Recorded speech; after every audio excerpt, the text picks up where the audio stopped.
That sucks the light there. Oh, well. Oh, hey, folks. The world needs you. Let's shape the future together, starting now.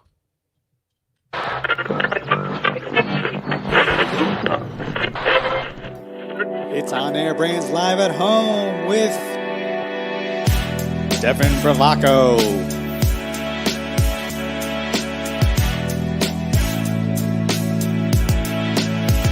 Eric Cabral,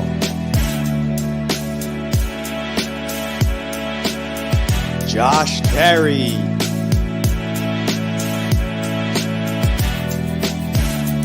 Jordan Fraser, and Justin Fraser.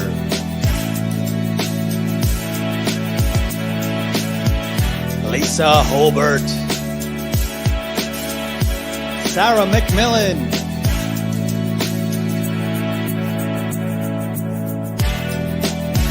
Chris Orsi, Jack Turkel, and Jake Resnicki.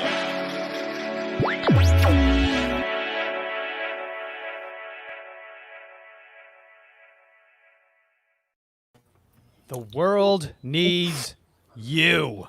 According to the latest issue of Entrepreneur magazine, folks, have you ever used the word serendipitous or the word kismet, Lisa? I used it yesterday.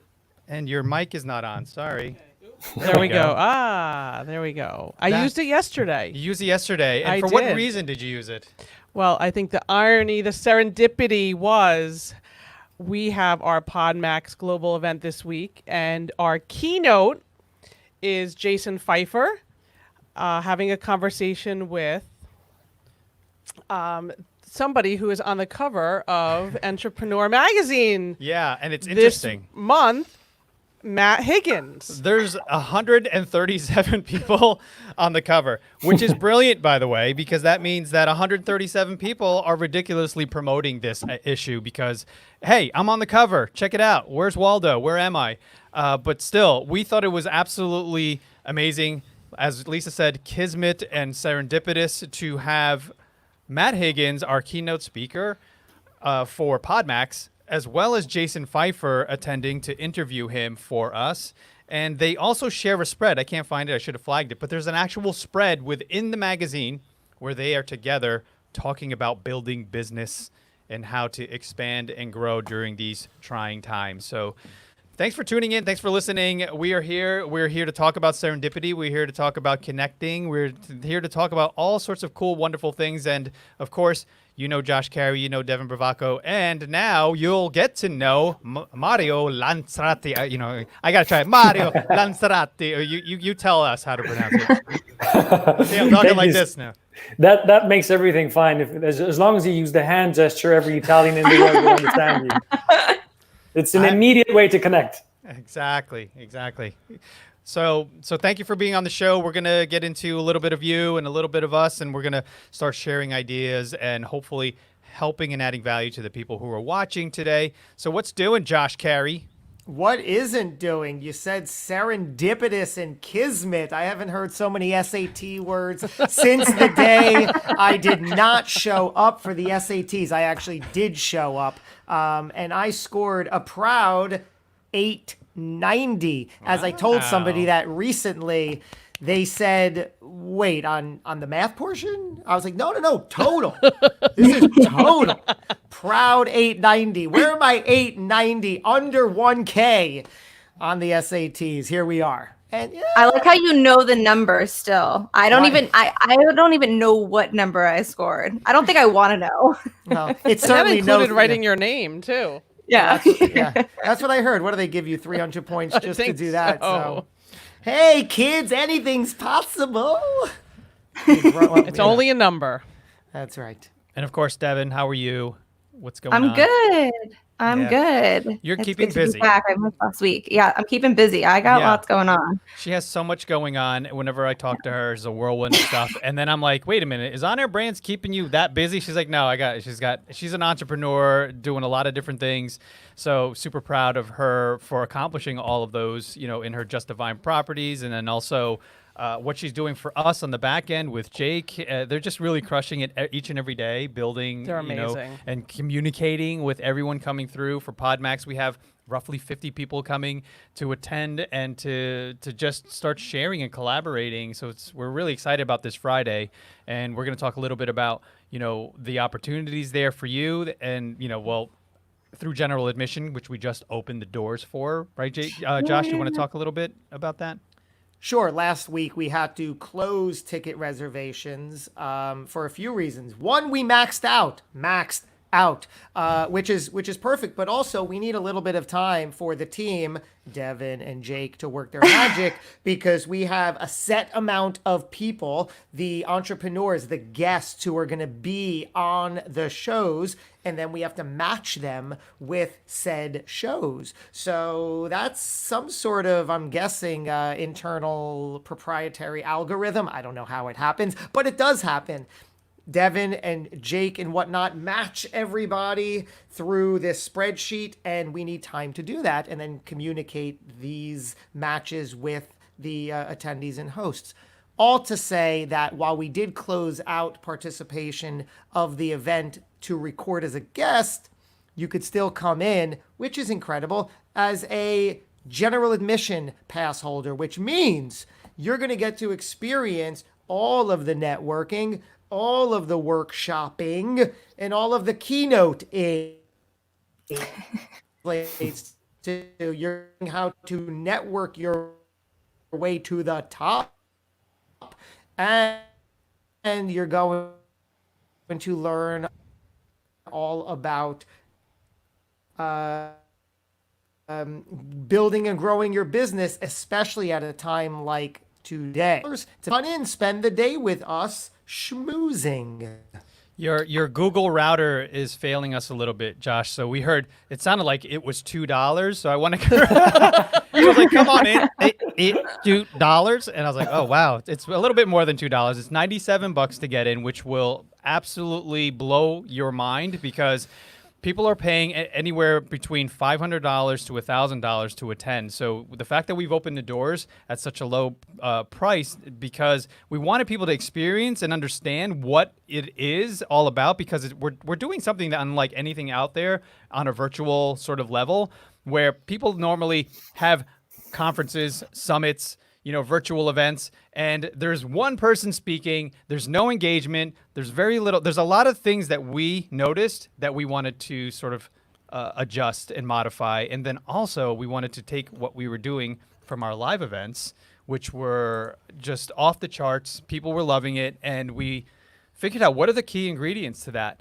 And we baked it into the virtual event, which is working now. So we have Matt Higgins as a result of hearing how amazing the event is. Right. And thanks to Lisa for always coordinating our keynote speakers. But then James Orsini sounds like he's coming in to be a standby, just part of sit the in audience. and hear it. And I think the magazine and having those two articles in there really, this is going to be a golden opportunity. This is the first time, that they've been in the magazine together, but the first time they're going to be, face to face virtually discussing the articles and the article that Matt wrote. And that's going to be a part of the discussion. And, just how full circle for them as well as us, for them to be able to sit and talk about what was in the magazine. So I think that alone is a tremendous value. I think too, like for virtual events, like you kind of think about a virtual event and you're like, kind of like, oh, how is it going to work? Networking. Like you think it's like, we're obviously, selling general admission now, but I think networking in itself is such a cool opportunity for this event. The virtual event, we really bring every attendee in to kind of share their story, tell who they are. I feel like the relationships you form on this Zoom meeting is really outstanding. So I'm excited to do it again this week. Super pumped, super excited. So What do we have today? So we're going to talk to a little bit about what Mario's doing, how he helps people. I had him on my show recently. I don't think it went live yet, Jake. Right? It's gonna go live at some point on Entrepreneur Circle. But we really connected. He had a wonderful story that he was sharing with me, and I was like, man, it's too bad he's all the way in Europe. But hey, we're global now, right? We have the tools, we have everything we need to connect and continue the conversation. So, yeah, Mari, let's chat a little bit about the things that you're doing and how you sort of evolve. If you want to give everyone your 30-second, 1-minute sort of story about how you got to where you are, because it's really truly touching, and I loved how you just go do your thing. Eric, thank you so much for having me on the show. And it's a like one of my mentors, Les Brown, said, it's a plum-pleasing pleasure to be with you all here today. Who doesn't You got to do a Les Les Brown impersonation. You can't. I wouldn't do justice. I mean, he's one of the reasons why I'm doing what I'm doing today, because I went from having the classical route of success in the eyes of society. I was becoming a pilot in Germany for Lufthansa, which has a failure rate of 95% in just through the application. If you fail at one point at the test, you can never reapply again for life. And I did everything for life. You're done. For life. Get out of here. Right. Yeah. And you literally have put like 1.5 years of money, time, and energy into it at that point. And they can just say, sorry, bye, next. So I took on all that risk. I went for it and I did it. And I was part of the club. And then the first day I walked into the pilot training school, my gut feeling just went like, no, get out of here. But my ego at that point was bigger than Mount Everest and said, no way, you won't tolerate that. You're going to push yourself through. And so I pushed myself into a depression, close to suicide. I was in chronic pain for 1.5 years. I had a slip disc and I was 22 at the time. And so my life was spiraling downward until one day I finally woke up throughout all the pain, and I realized that something had to happen, because I come from a good family, healthy background, loving parents, had enough money to realize all my dreams, and still I pushed myself to this point. So I had to find out why did I do what I do? And it was because I had these subconscious beliefs imprinted into me, and it was all of this seeking external validation through doing the things that society deems successful, and never actually taking the time as a young man to really figure out who am I and what do I want to do with my life. And so that catapulted me onto this path after listening to people like Tony Robbins and Les Brown to find out what is the big why in life, why are we here, and what's this all about. And so my journey went through healing, went through personal development. I went through the classical hustle path and really found that it wasn't enough. There was always this thing in the future, still got to do more. And I always did more, but I was never satisfied. And so it all changed once I started sharing my experience and my learning and my wisdom with other people. That was the point in my life for the first time where it all clicked. And by the way, I had been through a party drug addiction. I had been through video game addiction, and I never took help from anyone because I was way too proud.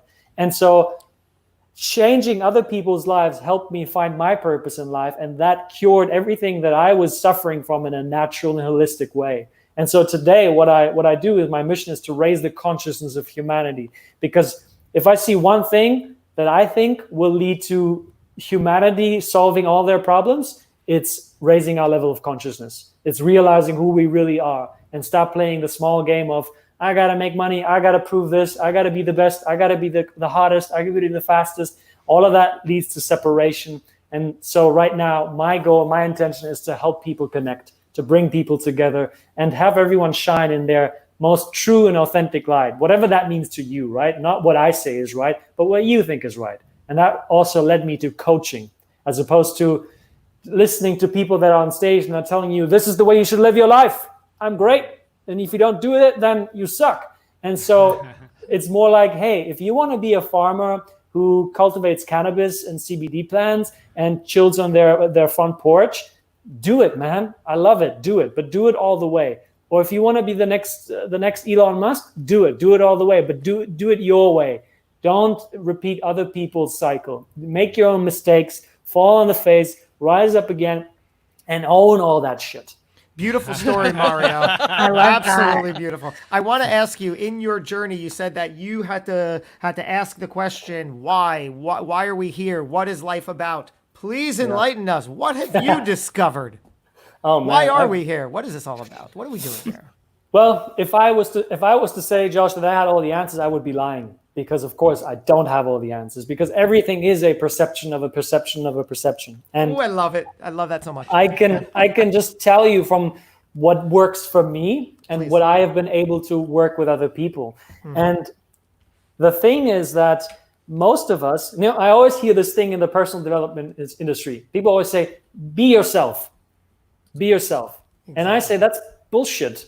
You have to learn to be yourself, because no one teaches us to be ourselves. We don't even know what that is, what that is like, because our mind is so controlled and conditioned by what other people think is right and what should be done. So how can you ever know who you really are? So it's a learning process. The way I see it is, it's like peeling the layers of an onion, right? The more you peel off, the sweeter it gets. And so eventually you find that sweet spot that really works for your life. But I got to tell you one thing is, with all of these things that I'm doing, sometimes, and this is where I catch myself, I get really intense. I get really serious about this.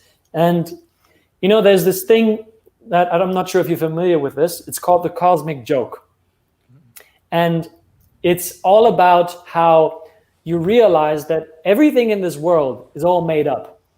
And we get so serious about this, but we forget that it's all made up. Because there are no rules in life. There's no overall meaning. There's the meaning that you create, and there's the meaning that you adhere to.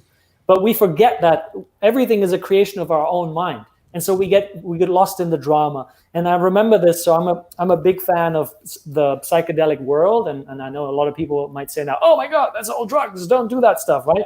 And I'm not going to say psychedelics is for everyone. Absolutely not. I'd be very respectful and very careful with it. But I had a lot of experiences, and they were absolutely mind-blowing. And I realized this thing that I just shared with you while being in the mountains in South Africa, on San Pedro, and sitting there and suddenly bursting into hysterious laughter, and just looking at my life and all of the things that I did, and realizing, my God, was I a jerk? Like, I actually believed my own bullshit. Like I was smelling it all the time. I was like, yeah, that's the real thing. I know it all. That's the real thing. This is how you should do it. And then the person, the shaman that was doing with me, yeah, you got it. You got it. And then 5 minutes later, I'm like, wait, what, how was it again? So it's a fleeting thing, right? It's a curation. It's a process that you have to make a conscious effort to be on. And at the same time, don't get so damn serious about it. Because to me, if you're not joyful, if you're not loving life, then what's the point of it all? What is the point of it all? Yeah. I'd love to hang out with you anytime. Oh my Go ahead. goodness! You Absolutely. see why I brought him on the Yes, show? Absolutely.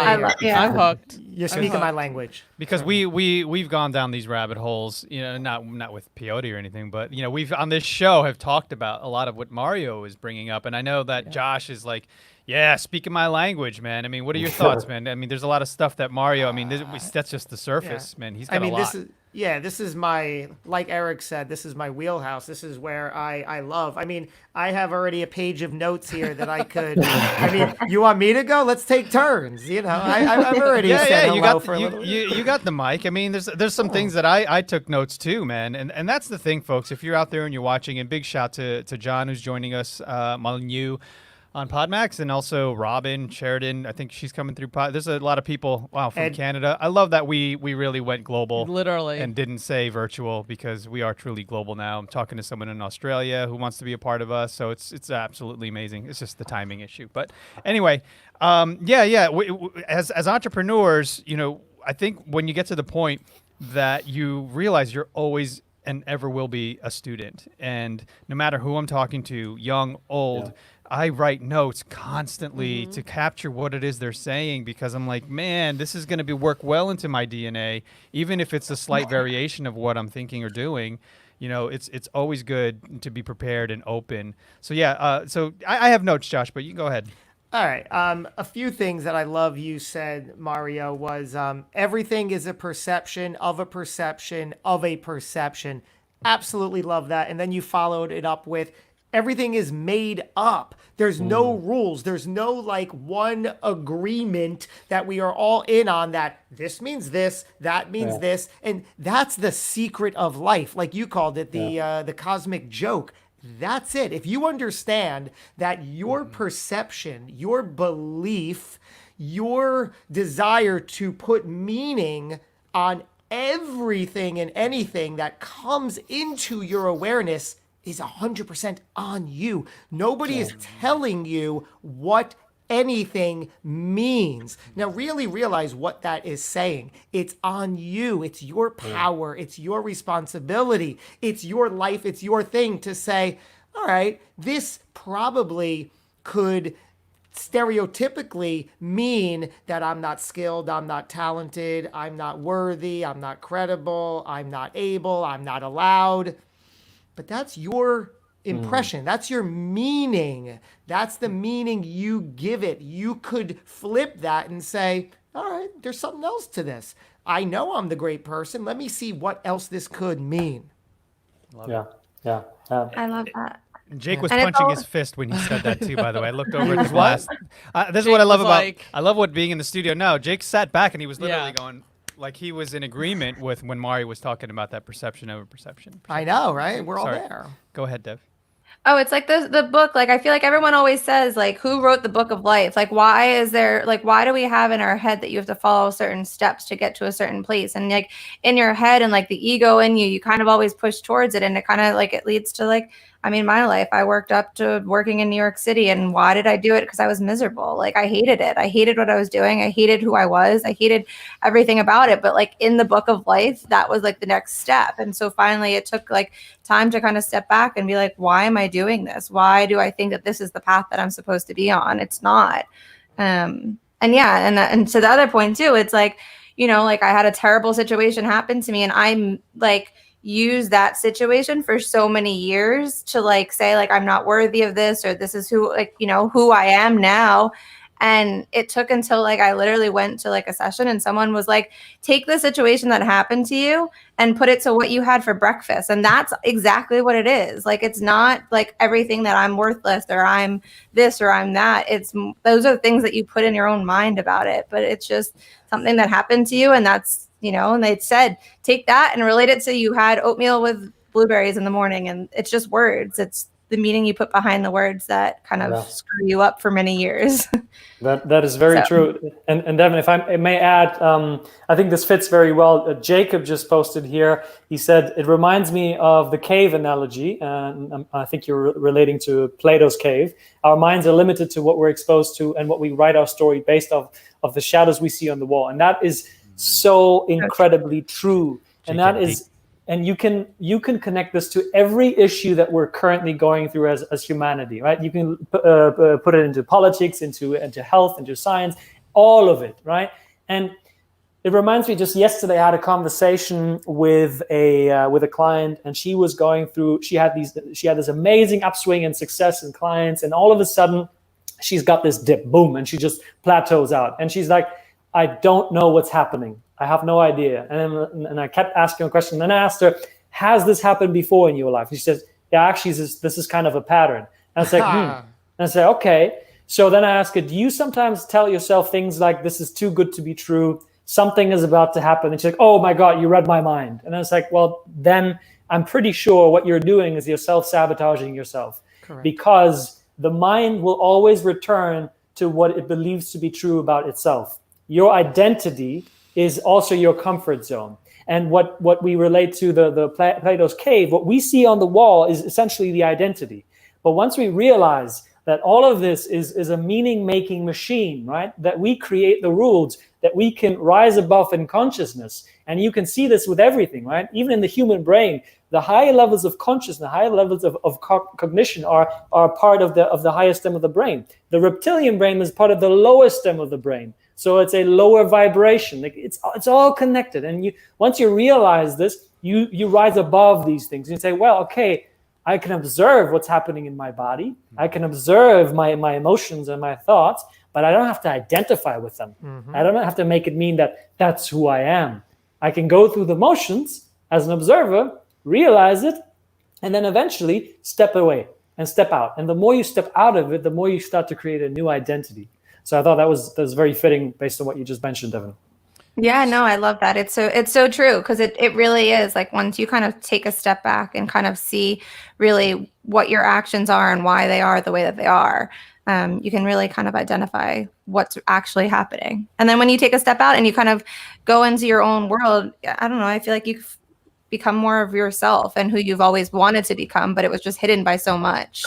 Yeah. And that was like my story, you know, living in like working in New York City. I always wanted to build my way up. I worked in the World Financial Center. I was like, I made it. This is amazing. I'm making great money. I'm doing all this stuff. And I hated my life. Yeah. And, you know, I got engaged and then my fiance and I never saw each other. I was traveling all the time, you know, like it was just like a constant. And then finally we were just like, we both hate it. Why are we here? We love the country. We love land. Why are we in the city? And so, yeah, so once you kind of take those steps to kind of get out and get into more of like what surrounds you and the mindset and who you are, it's a big, it comes kind of full circle.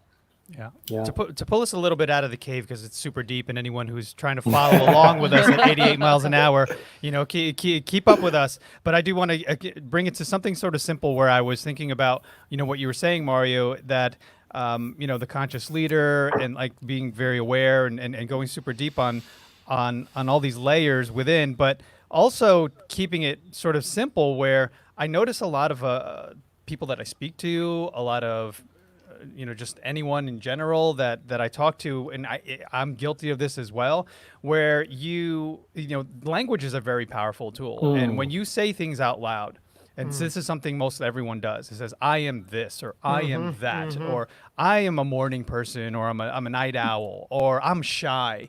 You know, we had someone in here, one of our interns, we were walking to go get some pizza, and he said, yeah, I'm a shy person. I'm like, you know what? I don't know you as that. Why are you defining yourself as that? You know, you can reinvent yourself right here on the spot, brother, and tell me something new.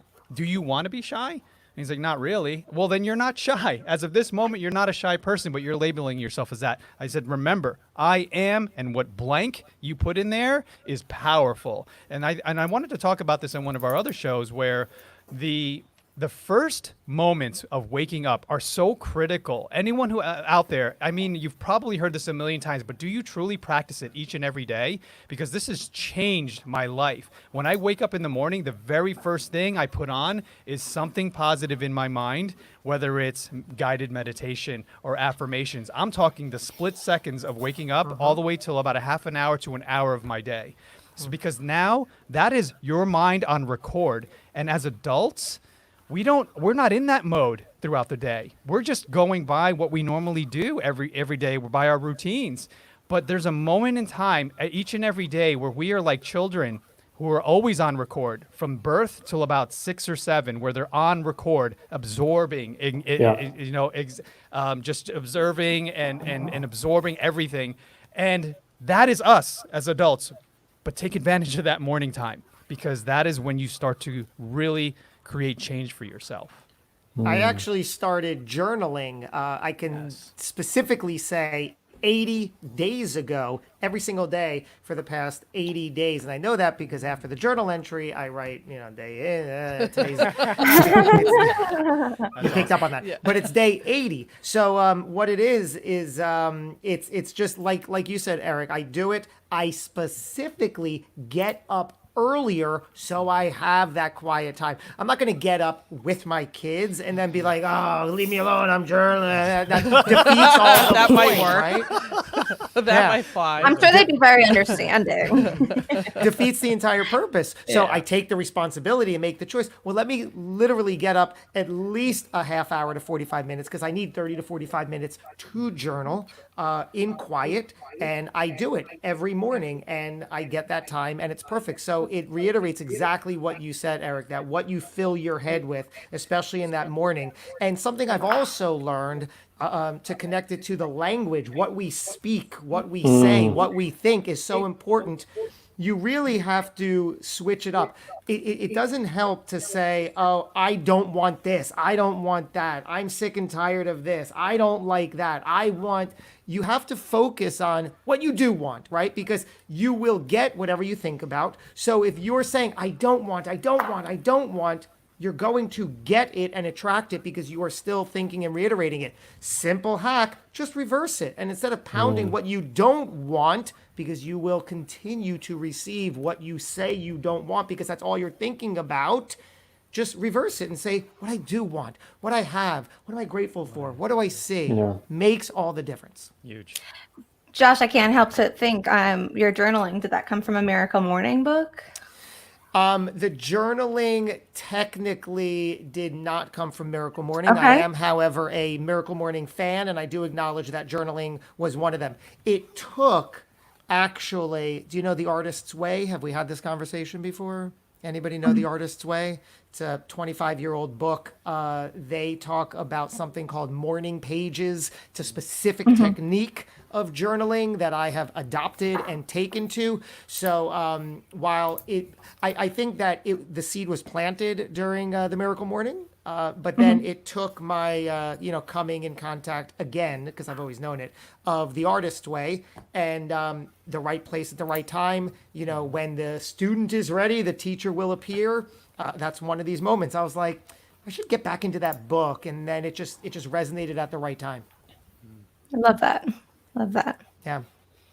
I think one of the things that you said, and I think we've all touched on it, is observe, but you can observe, and you don't have to identify. And I think thinking about children, that's what they do, right? They observe everything. They take everything in, but they're their own people. They go about their day and do whatever comes to their mind, and they're not necessarily taking in everyone that they're observing. They're just observing and learning, and then eventually melding that or molding that into who they become. Yeah. And I think that was, I really like that, Mario. And peeling the onions, peeling the layers of the onion. I think, that's life, right? That's part of life. And, do we stop peeling or do we continue every day to peel? And I think that's part of the journey. It's interesting thinking about the times that we're in and how, some people I think have stopped peeling. And some people are continuing to peel and trying to kind of navigate this and learn from it and grow. And it's just a very interesting time, I think, to kind of have these discussions. It's work, though. That's why people don't like to do it, Right, or people right. don't continue doing it because it's hard. Yeah. It's hard to look in the mirror. It's hard to self-evaluate. It's hard to put the steps in each and every day. Every day, it's truly is where you find difference, like something happening, some change actually occurring in your life if you're able to incorporate daily habits and rituals of self-development. Yeah, You know what else is hard? Complaining and blaming others. That's also hard. It's not any more or less hard than waking up and journaling. I don't think journaling is hard. I don't think eating right is hard. I don't think exercising is hard. I don't think meditation is hard. You have to get to a point where it just becomes a lifestyle. There is a barrier to entry for this because, as Mario said, we all have a comfort level, and once we reach it, we're like, next time. Yeah, and I think, I use the analogy of the onion because it's like how many tears are you willing to endure as you peel off, right? The tears are going to come. But you can use this identification part, this process, to identify with something that is way bigger than yourself. And that's exactly where the things that you just mentioned, the journaling, the meditation, they become easy and effortless. So in my case, I identify with my highest purpose, which is to raise the consciousness of humanity. And I continuously remind myself, I let it sink in, and I use that, and I use this with clients as well, to once you have clearly identified your purpose, you can use it as a guiding light, as like a torch to look at all the different areas of your life and to ask yourself, who do I need to be in order to have that purpose be true? And that might not sit with you in the beginning because you're like, I don't want to look at that. I'm about to lose something. I'm about to lose an identity. And that's also where this idea of death comes in, right? It is literally death to the ego, death to what you're currently identifying with. That's why it was so difficult for me to let go of this identity that I had created around Lufthansa, around the pilot. And I was literally about to kill myself. I was like, I can't see beyond this identity of me being here. And once I got rid of that, I realized, a part of me actually did die. And it was amazing. And so now, with this identification of this higher purpose, which by the way is in every person at this very moment, right now, right here. It's not this thing, oh, I got to find my purpose, I got to do this, I got to do that. It's right, it's in you right now in this moment. I promise you that. And every time I do this with people, like we first it's this big cloud, okay, this, and then we draw out the fine nuances. And then we're like, oh shit, I've been doing this my whole life. It's always about connection.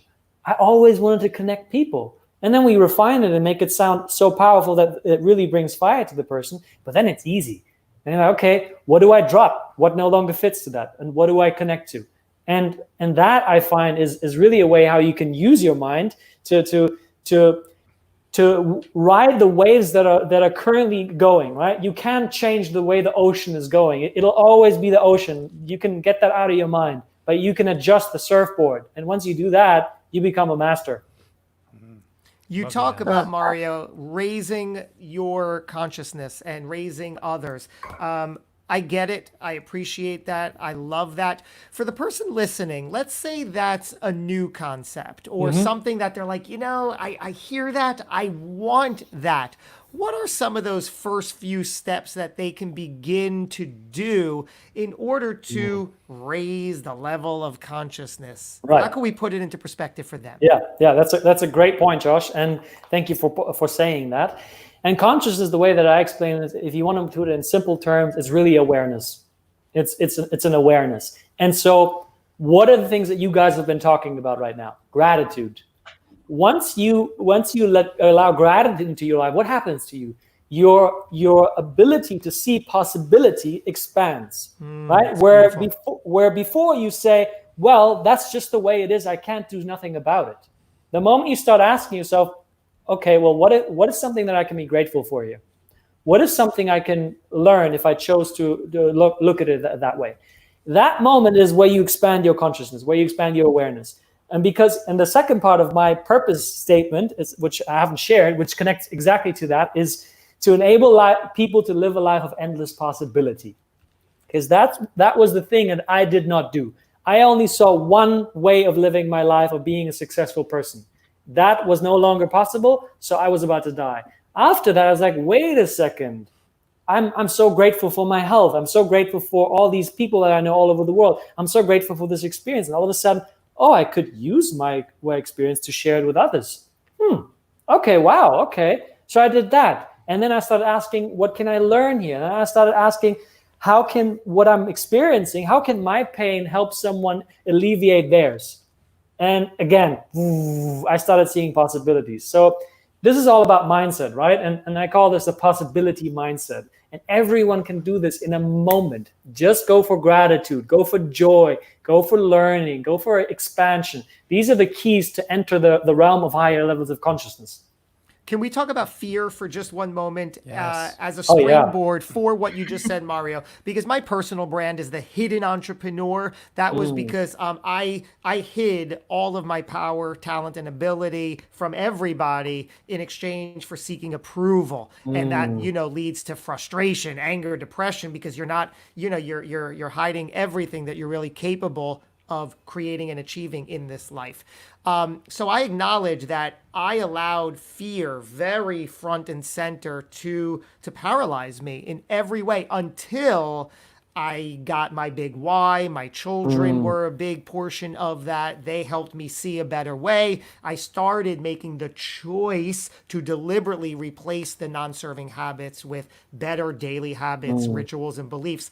I'd love to hear from you when you were in your moments of less than ideal. What was the fear level like? What were you afraid of? What were you hiding from? Yeah, that's a great question. And I think my biggest fear is connected to what you would call in general terms, the imposter syndrome. Okay. Always feeling that people would see that I'm a fraud. And to be honest, I actually was a fraud because I wasn't authentic. I wasn't playing the real Mario. I wasn't playing the real game. I was capable of doing what I was doing. I had proved it. Otherwise, I wouldn't have passed the tests. But I didn't feel connected there. And so my biggest fear was people would find out that I'm a fraud. And because of that, that would lead to the next fear, which is the fear of rejection. People would reject me for who I presented I should be. And that really, crippled me for so many years. It led me to doing party drugs excessively because I would fit in. I would be the king of the castle. I would be like, hey, what's up, guys? It's Mario in the house. Nice, Eric. And then go home and hate myself. It's like, oh my God, terrible. And I would do it again and again and again and again and again. And eventually realizing that, whoa, I see the mechanics, I see the pattern, and I choose to not repeat it. So really that's the fear. And you're talking about fear. And there's one thing that I share with all of the growth seekers, entrepreneurs, leaders, because so often when fear comes up, the first response that we have is to try to get over it, is to try to push it away. It's like, oh, I shouldn't be afraid, right? Let me just go through it. Let me do something, but not be with the fear. And that is because the relationship that we have with fear is often perceived as something negative. We think we shouldn't have fears. And then I always ask people one question. And that question, someone asked me this question and it shattered my mind. It's like, if you didn't have a fear, how did you know what area of your life needs to grow? And then I thought about it, I was like,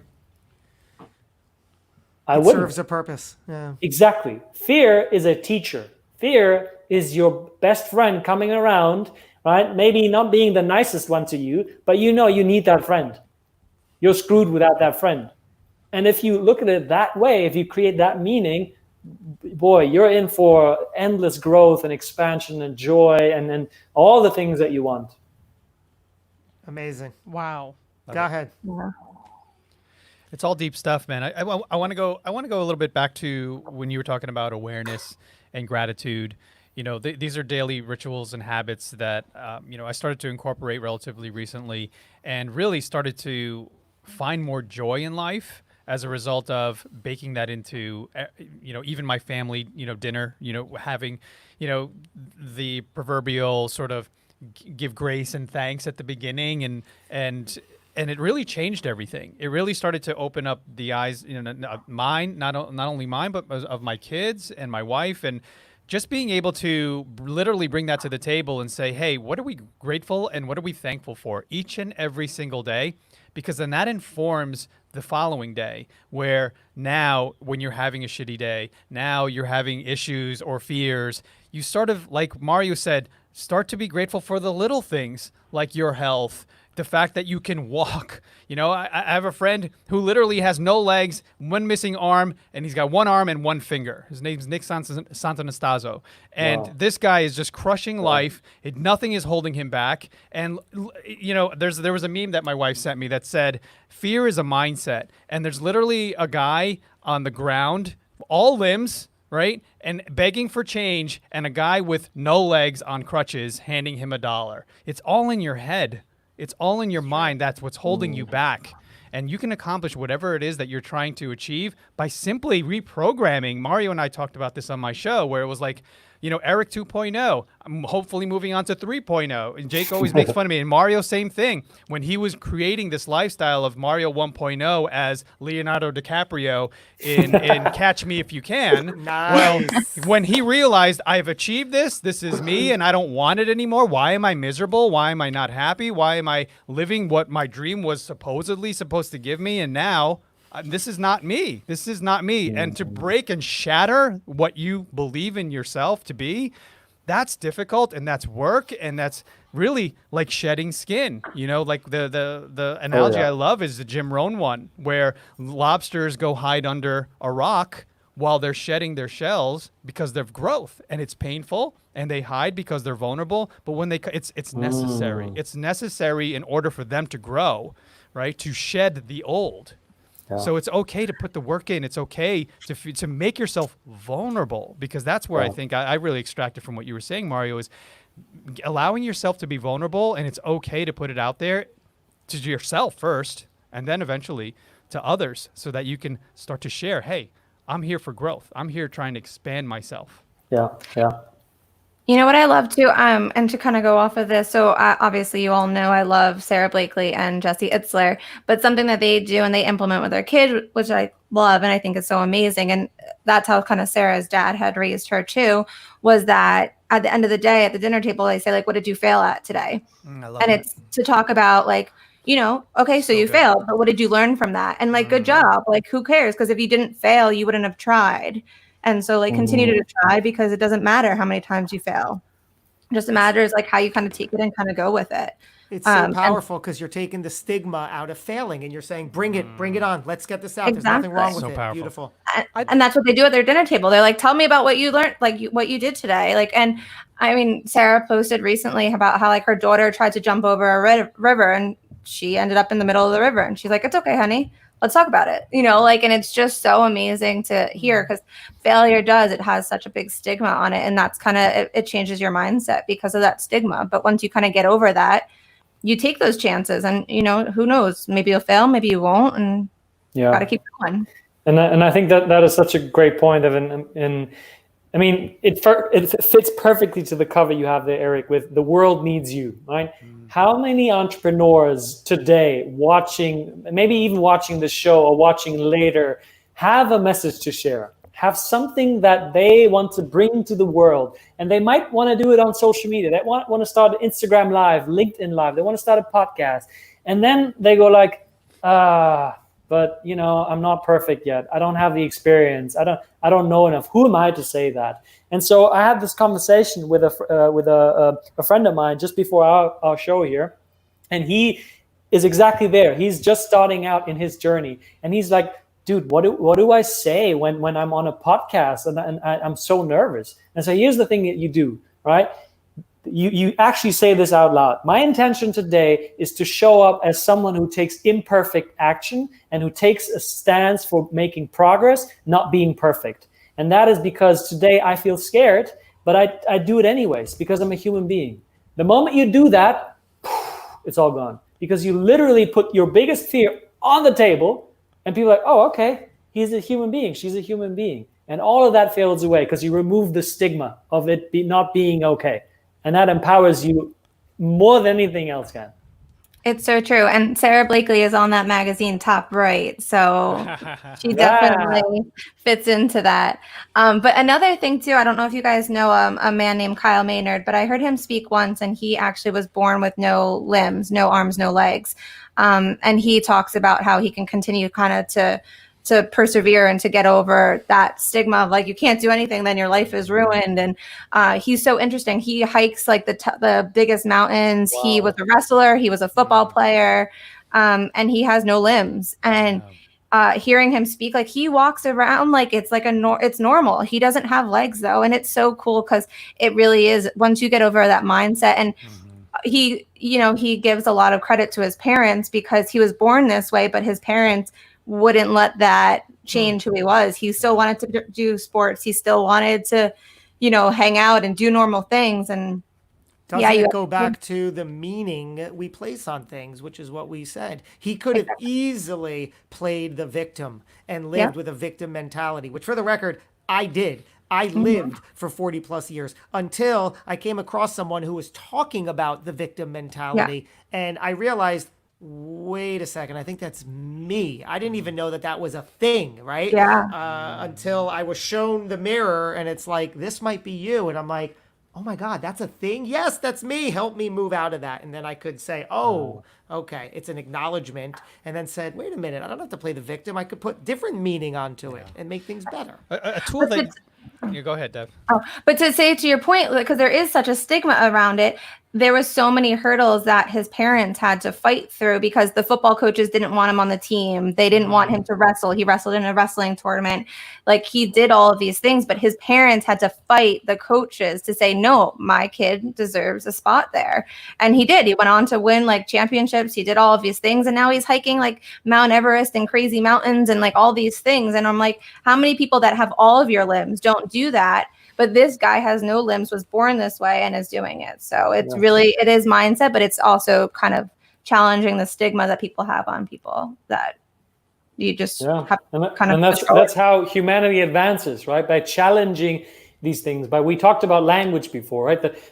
My favorite quote is, the limits of my language means the limits of my world.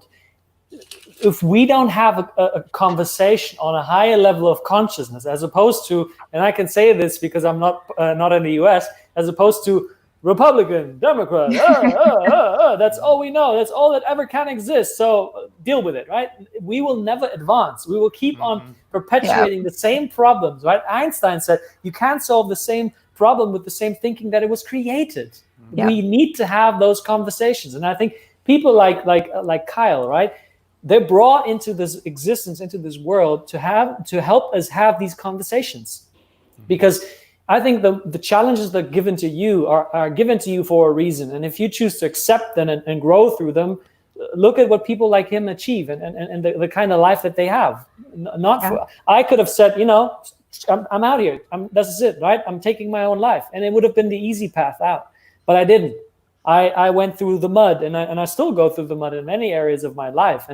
But I know that everything happens for a reason. Everything is here to help me grow. And I have a voice, and my voice matters. And someone out there, even if it's just one person, needs to hear what I have to share, and it makes an impact in their life. And that, to me, is all the success that I need in the world.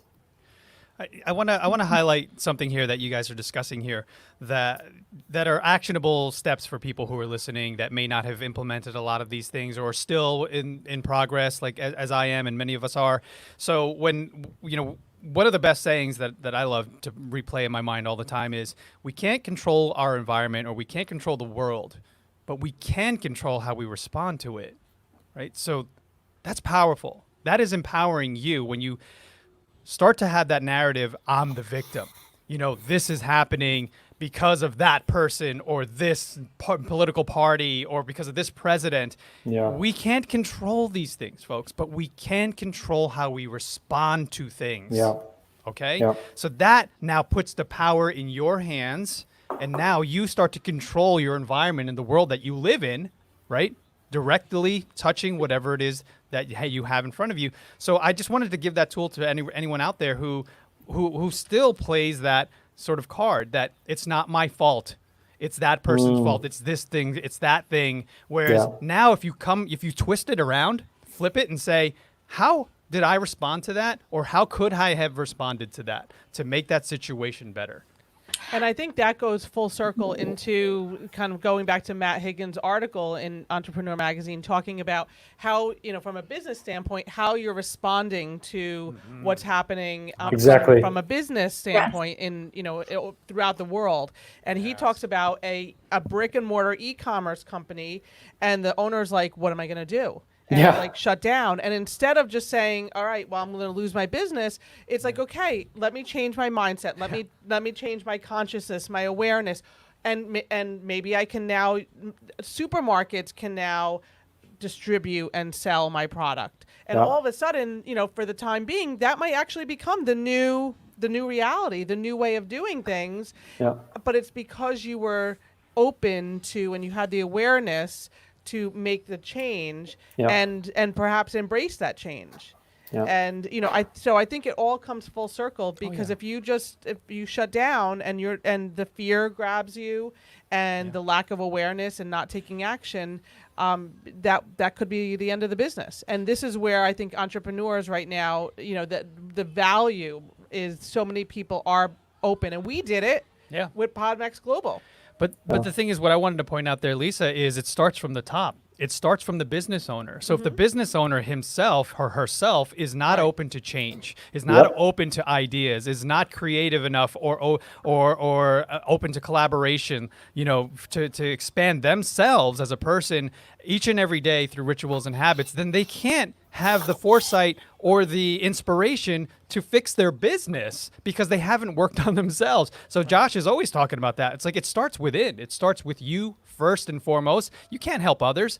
I have a brother in my mastermind, and I was like, dude, you are working on everyone around you, your friends, your family, your wife, your kids. Put the oxygen mask on you, brother.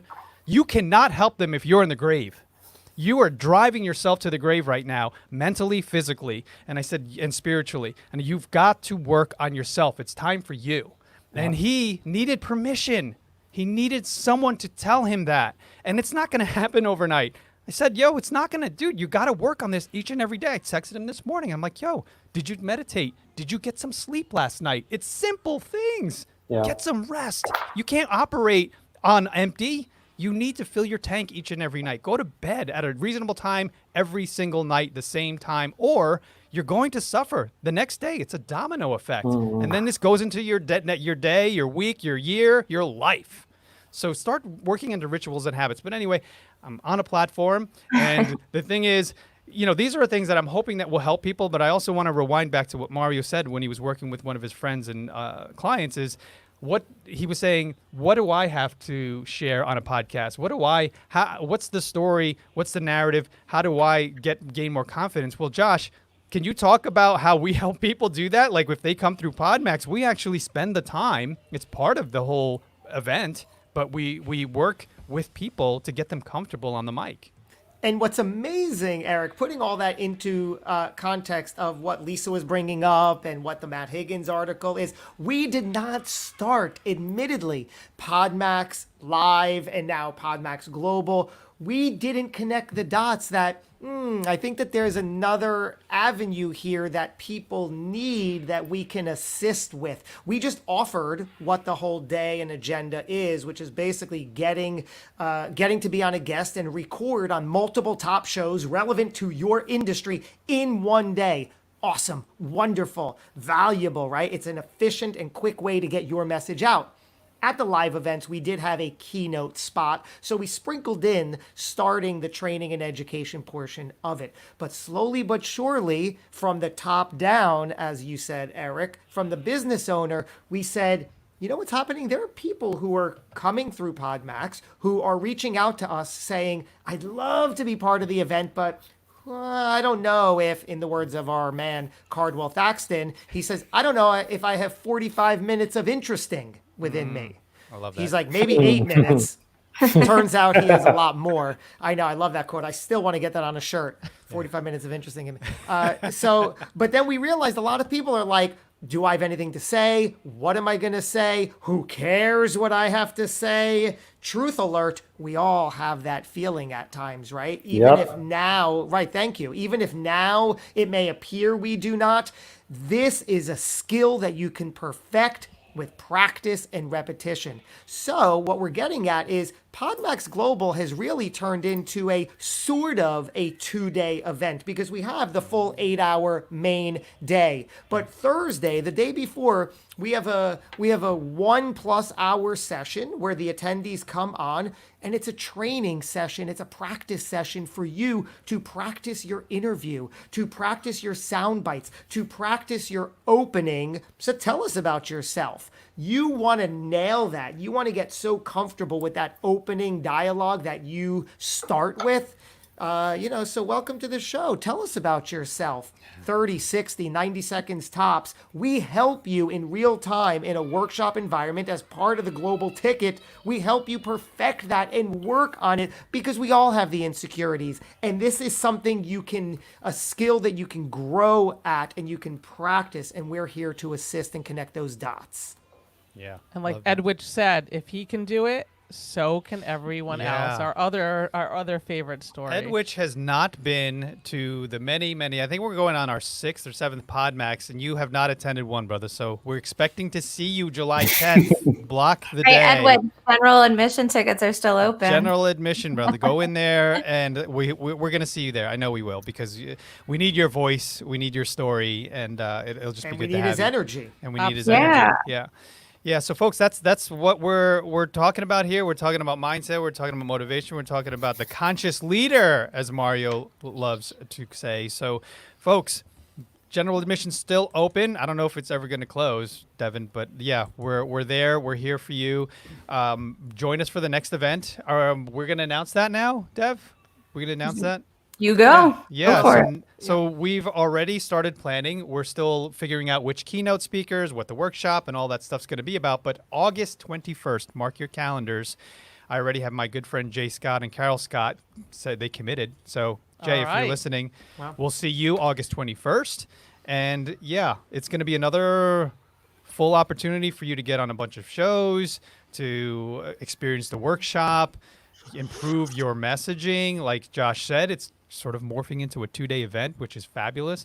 And yeah, we're hoping that maybe the general admission ticket, which we didn't normally have, will be an opportunity for anyone who is sort of hesitant, wants to know what it's about, because it is quite hard to describe, all the wonderful things that happen in one day. So come in and check it out and see, and it's going to be a no-brainer. Trust me. When you're in, you're going to be like, wow, I'm just going to be in August 21st. And there's a bunch of other ones, that different sort of events that we're planning to bring to you hopefully soon, all this year.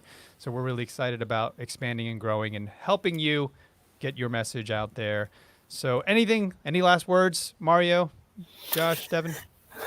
It was amazing. I really enjoyed the conversation, and I think we need to have many, many more of those conversations all across the world, because people need to hear it, because people need to hear that they're not this limited little person that they think they are. True. They're so much more than that. And if they just gain a glimpse of just 5% of that, their life, their business is going to take on a whole new level of success, freedom, and impact. So thank you so much for having me. It was, as Les Brown said, again, a plum-pleasing pleasure. And I know your PodMax event is going to be an absolute bomb. Awesome. Awesome. Appreciate you. We'll see you there as well, I'm sure. And Josh, any last words, Dev?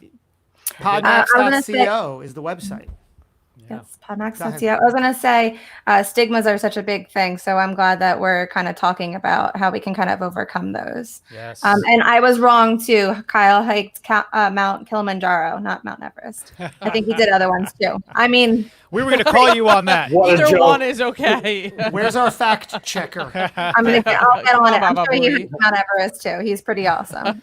But yes, but I'm excited for Friday. Let's do it. Friday. It's going to be super exciting, folks. We hope to see you there. Podmax.co. Grab your seat as they're available, and we hope to see you there. And I hope we added some value in your life today. Take care. Bye-bye.